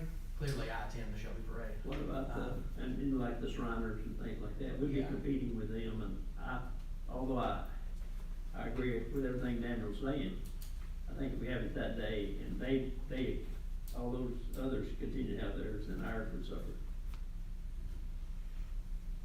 As far as entrance, floats, a lot of people say, I'm going to Shelby, and a lot of them have floats in both.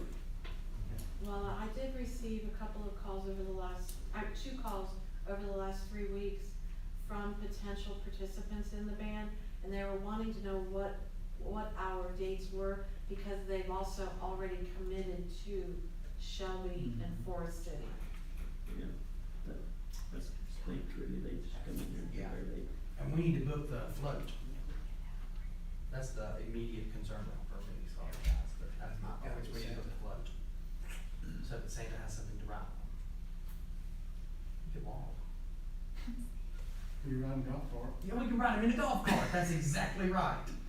And y'all can dress up as reindeer. Permanent golf And course. this is Now- another thought I just had, is there why are we locked in on Sunday? We're not locked in on any day historically, though.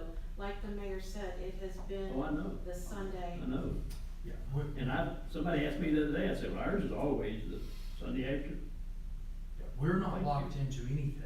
We, graciously. Maybe we can log it into the Saturday after. That's fine, if that's. I mean, that's just a thought I Yeah. was proposing. I mean, we are open to whatever. But I do think if we leave it on the first Sunday after Thanksgiving, then we'll be the one who suffers as far as entrance and, a lot of people decide, I know a lot of families go to both, and I got a feeling Shelby would. So if Went we, out. if we go to the Saturday after Thanksgiving, that would be the 30th. Is that too close to Black Friday, which my family celebrates? don't- I'm not sure if others do or not, but that's when the Parker family Christmas comes to a halt, because we don't buy gifts after that. I'm not over proposing that, just a thought, I mean, Or we could everybody's Sunday. We could do the 7th, Saturday, December the 7th. Yeah, that's Pearl Harbor Day. Actually, it would seem, Mr. Evans sent me the Gardner Webb dates. In terms of Gardner Webb participation, that later week, the 8th, is probably better because students are on Thanksgiving break. That's the day after, that'd be the weekend after classes are done and they're getting ready for final exams, just for that consideration. I know that students typically are coming back in on Sunday after Thanksgiving break and probably don't make the parade. Anyway, so, just more stuff to chew on. The decisions we have to make. I'm telling you, these are the hair splitters right Where we here. make the big bucks. But this is item 1 on my whole page. Yeah. Man, this is. And it just took us right to the Keeping weeds. with the Christmas spirit. Yeah, so, do we wanna say the 8th? I'm sure we got every recourse. Okay. And, I'm not speaking for anybody else. I'm just speaking- well, everybody else is not. I think it'd be pretty cool Saturday, I mean. No, that's not Saturday, that's. That's a Sunday. Sunday. Do we wanna do 3 o'clock, like normal? Do we wanna do 5 o'clock? About 4. Oh, I know you can do 4. We can do 10 Anything a.m. about 4. I Anyway, 5 o'clock We don't want it to get dark. I agree with that, I don't want it to get dark, but I'm just trying to keep the interest up there, you know, between the two. Don't give them an opportunity to get away, and then, And we oh, can, well, I'm too tired, I'm not going back. we can schedule, so if we do 4, it'd be done at 5:15-ish. We typically do the hot chocolate and the Santa Claus here and story time kind of things. We can schedule some of that to start at 5:30-ish, to build up to the lighting. If we're gonna do all that, then we, in my opinion, should do it on Saturday, because all these little kids that were gonna want to come out and hear stories gotta go to school the next day. And I mean, I don't know what, some people's routines for bedtime begin around then. And so if we're trying to push these two things together, which I don't have a problem with, I would suggest doing that on a Saturday if we're gonna try to keep people hanging around. I don't have any issue with that, though. We sort of, So the 7th? That would be, December 7th, and then parade at 4. Or 3? 4. December 7th, parade at 4. Christmas tree lighting to follow / 5:30. That sound? I think, council, you got your work cut out for you, convincing the town residents of Bowling Springs about all these yeah, no, changes. I agree. They might all show I'm up not really Sunday kidding. after Thanksgiving and. But you know, I can assure you, it's most not a families, big issue for me, but it does, you know, we check to see before we schedule what other people's calendars are. Yeah. Why don't they afford us the same courtesy? Yeah, Ours has been that way for, at least 40 ever since we've been having Yeah. it, ever since we've been having it. 40 at least, yeah. So anyway, that's neither here nor there now, I don't guess, but. Everybody. Ms. Holland's gonna put together a great, Oh, yeah, no doubt. agenda, and then we're gonna publicize it and post It'll be good. And then we'll start a tradition, maybe have a celebrate, have a big festival. See you later. What's next? All right, just a reminder. the Let's see, we done, the preachers even leave. I know. He did the altar call. He's had all he can stand of it. All right, what's next? North Carolina League of Municipalities training on October 23rd at Gardner Webb. We are co-hosting with them. To my knowledge, this is the first time we've done that, but it's through NCLM. They have a council academy in the morning and 10 keys to municipal finance in the afternoon. If you would like to attend, they're $65 per session. That's set by the league. I think they have a deal that's like $115 for both. But if you want to attend, let Tracy know and we can get you registered. What was that date? October 23rd. And that's an NCLM training that we partnered with Gardner Webb to offer. We'll talk about grand marshals for the parade next month, but can y'all be thinking about that? We have some ideas, but I'm gonna try to take opinions from you all. Y'all just be thinking about it. We're gonna skip Old Town Hall. Policy and procedures update. Y'all are gonna get some more of these next month. We are planning to bring you one for town council, and so, the one that pertains directly to you all. Just putting together some, what do we do then, what happens here? That way we have a book of standard operating guidelines that we can follow. So we're working on that now. Manufactured home update, this has come up a couple of times. This is going back to the planning board. The planning board is still wanting to take a more restrictive approach to the policy. So we're gonna continue to workshop that with them, and then get that written up so that we can look at it again. And the plan for that is to do it in 2 steps. So step number 1 is for you all to look at it and give feedback. And then step number 2 would be approving it. And the reason we're not doing that at the same time is because whatever meeting you all are gonna actually vote to approve or deny, we have to send out letters to everyone, and we don't wanna keep sending letters to all the people affected every month. So, if you've got ideas on that or thoughts, I know we had a robust discussion a couple of months ago, and we've taken that back to them, so we're still chewing on that. I did have somebody that called me, and I told him that I would read this comment. He is a customer who lives on Cliffside Road and believes that we snuck in a water rate increase on the outside customers. He was disappointed in my recommendation to increase the outside water rate by a large amount, which was 22%, by his calculation. I explained to him he lives, on Cliffside Road. He's one of the first houses there outside of the town limits, but he does receive town water. We talked about the easiest way to cut your water bill in half, which is to annex into the town.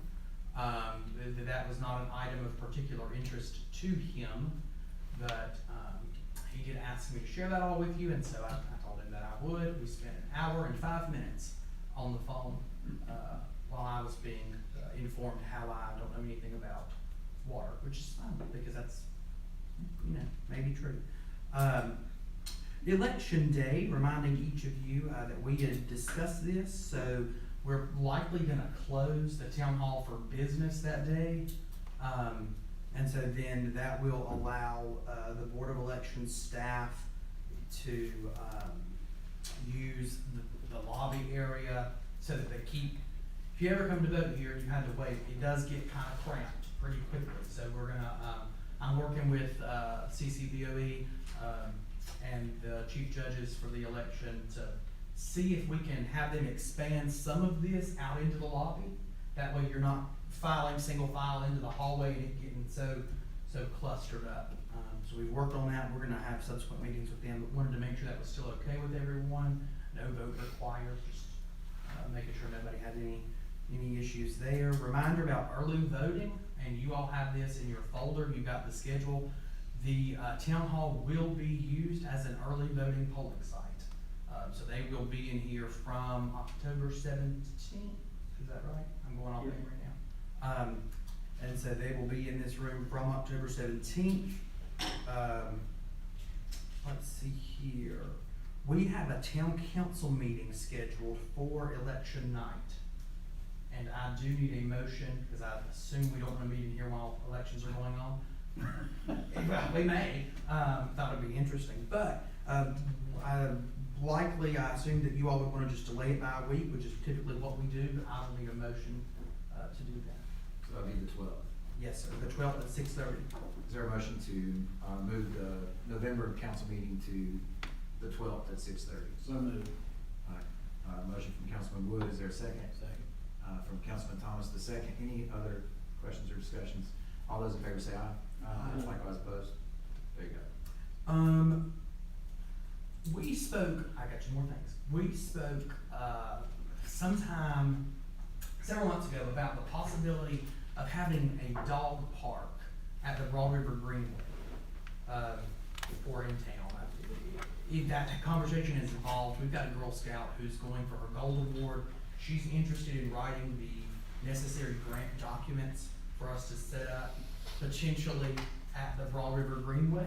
The Greenway Council voted last night in Congress, elevating a little bit there, I'm sorry. Councilman Wood may have been planning on discussing this, but I wrote down for me to float this to you all. No vote required at this time. We're really just taking our temperature to see what council, if council would be interested in hearing a proposal from that individual about her doing her Gold Award, getting grants so that they can build a dog park out at the Greenway. Is there anybody who's categorically opposed to that, understanding that we're at a 10,000-foot view and we don't have costings or anything? Okay, the Greenway Council asked if I would also speak to the county manager about that, so I'm gonna talk with him about it too. But it would eventually need joint approval from us and from Cleveland County.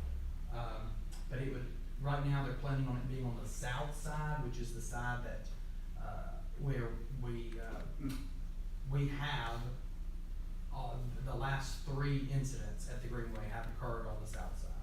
Because the beach goes from 4 foot to 5 foot to 15 to 18 feet. And so that's, I think, a way that we reshape that side to encourage people not to get in the water.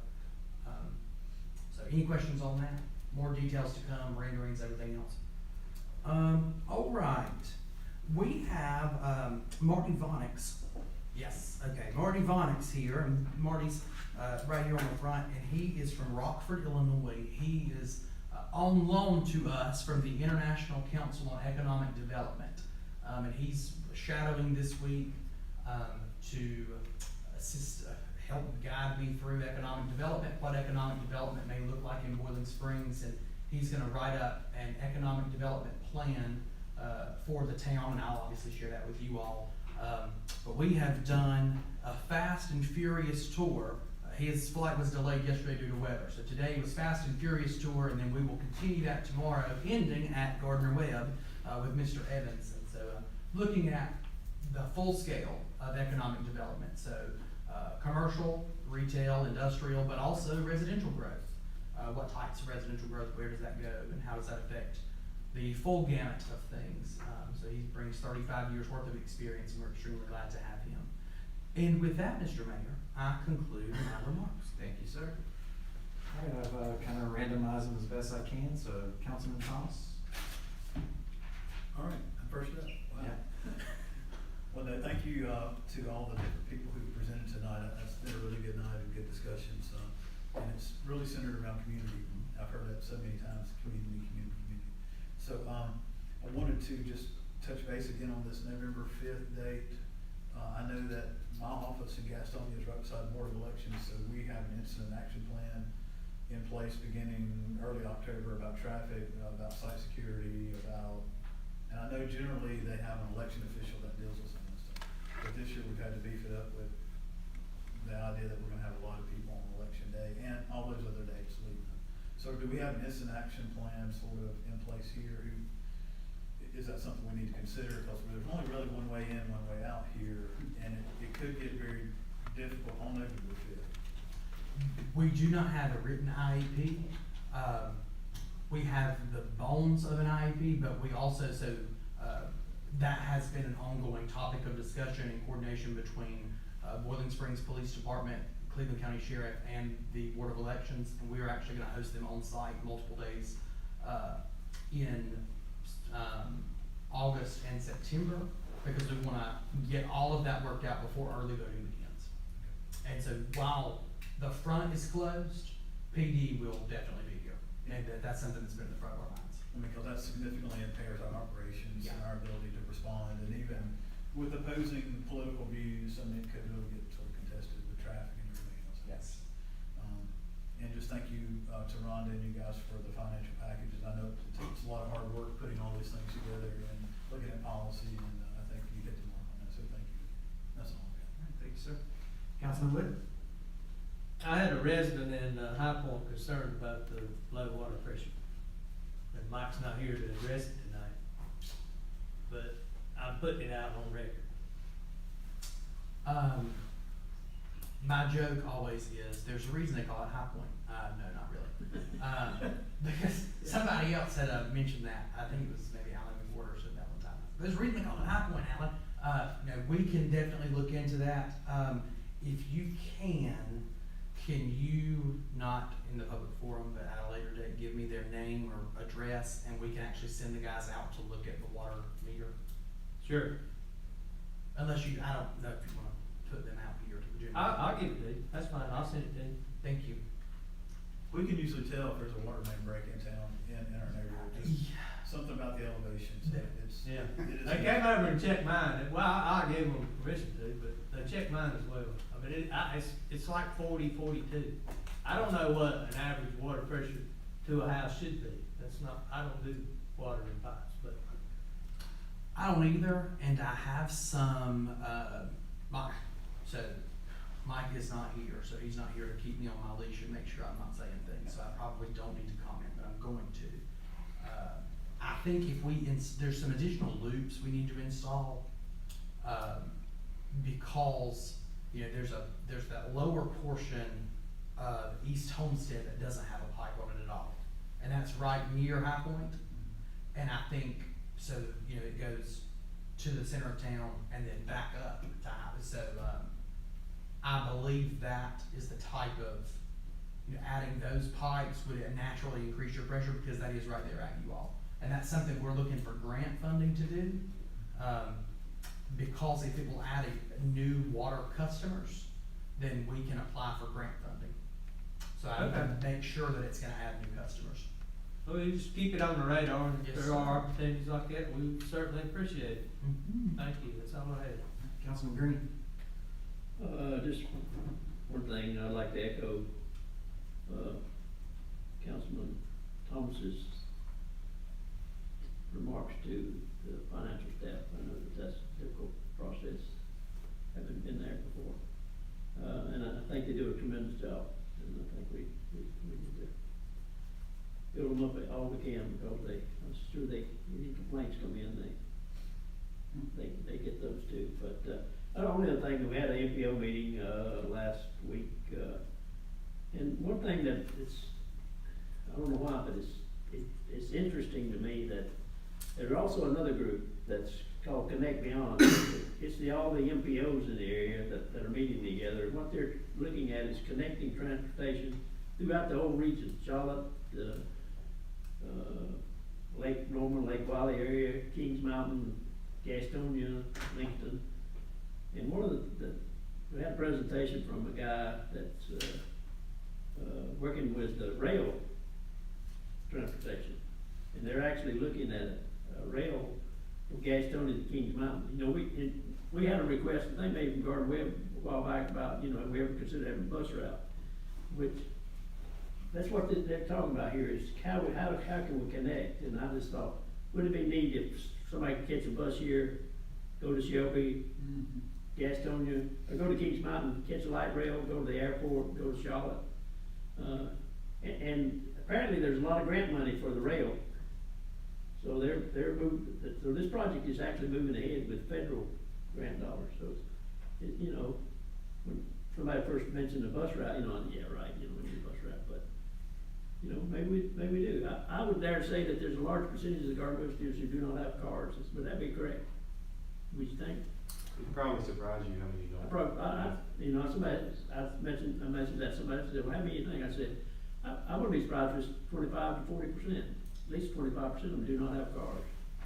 So that may not be much to me to get my car and go to Kings Mountain, but, so it's very interesting, and I'm looking forward to moving forward. And, the connection from Gastonia to Kings Mountain is, that is well on the maps. It's probably gonna happen probably in the next 5 to 10 years, so it is interesting how everything we can connect if we all work together for the greater good. And I'm glad we're at that table, I'm probably, I am the chairman of that, but I'm probably represent the smallest community, in that, but I'm glad we're at that table. I think we need to be there. So I'm enjoying that service. Oh, God. Thank you, sir. Councilman Wood? Yes. Ron, I wanna apologize to you. I was looking at Tracy and anyway, I'm sorry. I get the, I try my hardest to get everybody's name right. Zach's over there saying, I can't read the lips. It was a But compliment. anyway, I apologize. So, the Broad River Greenway, board met last night, and two things, is the cleanup on the Greenway is scheduled for August the 24th at 9 a.m. And they've got lots of things they've got planned to spruce up for, the boat race. The Broad River, now listen to this, the Broad River North Carolina Championship cardboard boat race, the North Carolina Championship. So, that's gonna be held on September the 14th of 2024, and you should see some signs around town, and it's got a QR code there that you can scan and for sponsorships and events times, and it's gonna be a great time. They're gonna have vendors down there, they're gonna have some music down there, they're gonna have lots of things going on at the Greenway on September the 14th. That's all I have. Can I add some of that? I saw that, I attended the TDA meeting, and they were talking about that race. I thought, how do you build a cardboard boat? Google it. 25 people telling you how, step by step, how to build a cardboard boat. Some of them are quite elaborate.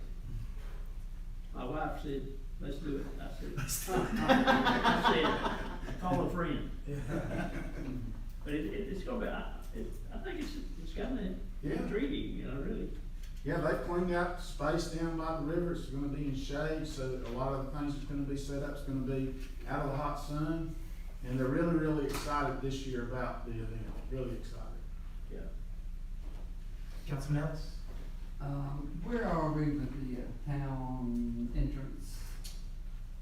We have ordered, so, the entrance, I have to reorient myself, the entrance on the west end of town coming from Cliffside, there is a brand new, lithium battery that Mike informs me is heat resistant and is top quality. And he can control it from his phone, which means something to Mike that it doesn't to me. And so that we're testing. I don't want us to keep buying things that don't work. I don't like buying things that don't work. And so we're testing it. Mike informed me this week that he is happy with it. And so he is now going to purchase 4 more to put them at all the other signs. So when they arrive, and they may be in the office, because Mike has 2 big boxes in there. They may have arrived, but those will go in the ground, and those are scheduled to run from dusk until 2 a.m. So that people can see our beautifully illuminated Gateway Monument signs. Because that was a significant investment that the town made, and we want those things to be the pride of the South, I don't know, Southwest Cleveland County, I'm not sure. Whatever, the pride of the town. Sorry, I didn't have a good turn of phrase for that one. One thing, Mr. Mayor, thank you, staff. I am so proud of y'all, as a council member and as a citizen, for taking care of us. And you do every day. As this meeting, we've had all the information we got today, there takes a lot of work going into it. So thank you, staff, for taking care of the citizens of Bowling Springs. Mr. Mayor, could I have just one more? And this is one that you in particular will be excited about.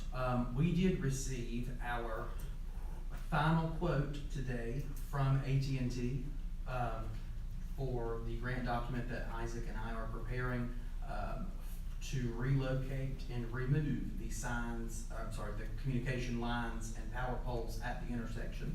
So we are now locked and loaded and ready to apply for that grant when it becomes available. So that quote today from AT&T came in at $50,000, which was lower than we expected. We are at this. I don't want to get hopes up, but I think that we are okay. So that things are looking like we're going to see real actionable change in the intersection in the coming months, especially with this grant opportunity and the RC2 program that I emailed you all about and say, hey, I'm in Boone 2 days this week. That has opened many, many doors for us when we're looking for granting partners. And so there's you all will get a resolution of support in September in the consent agenda that will allow us to apply formally for the $850,000, which will bring, hopefully bring that puppy home, right? So replacing the water line under the sidewalk, doing the intersection improvements, and paying for the courtyard. And so all of that is right now within budget, so. One more plug. American Legion World Series. Mr. Evans mentioned it. Coming up. See Fred's got a shirt on, he's ready. Got last year's shirt.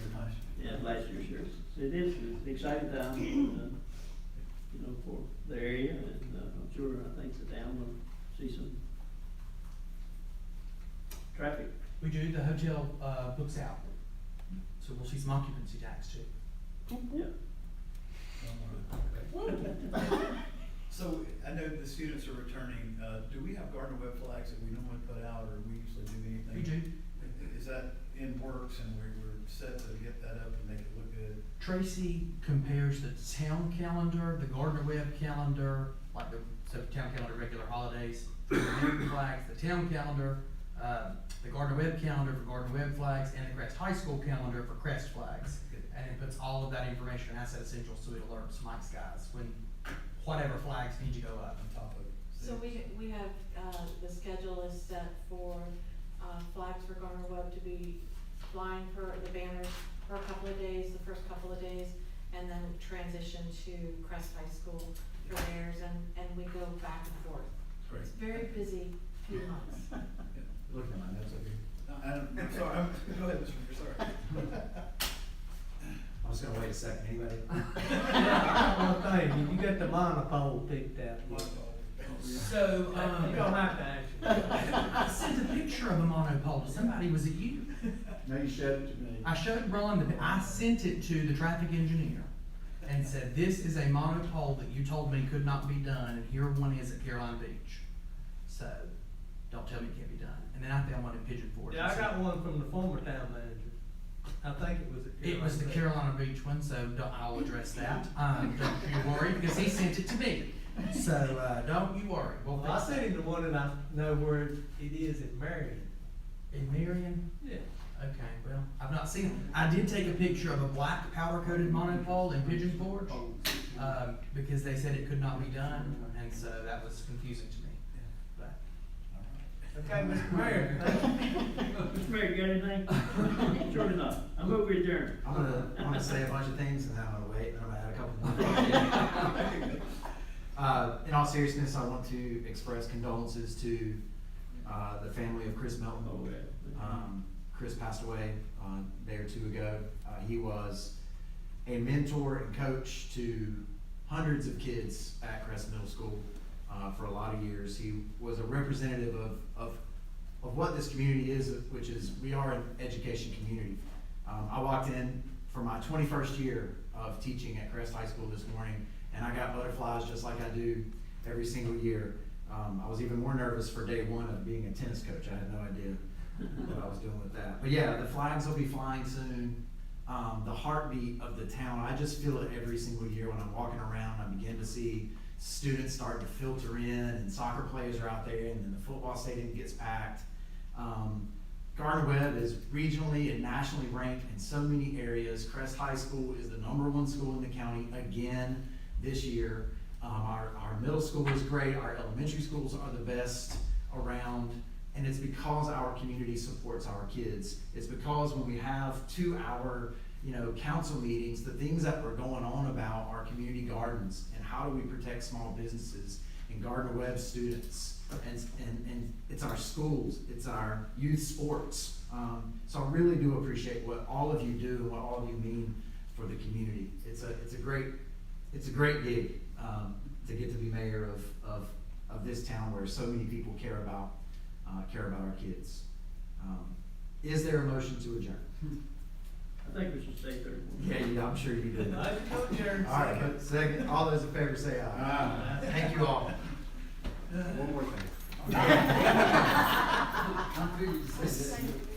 I had to deal with that at the opening staff meeting this morning.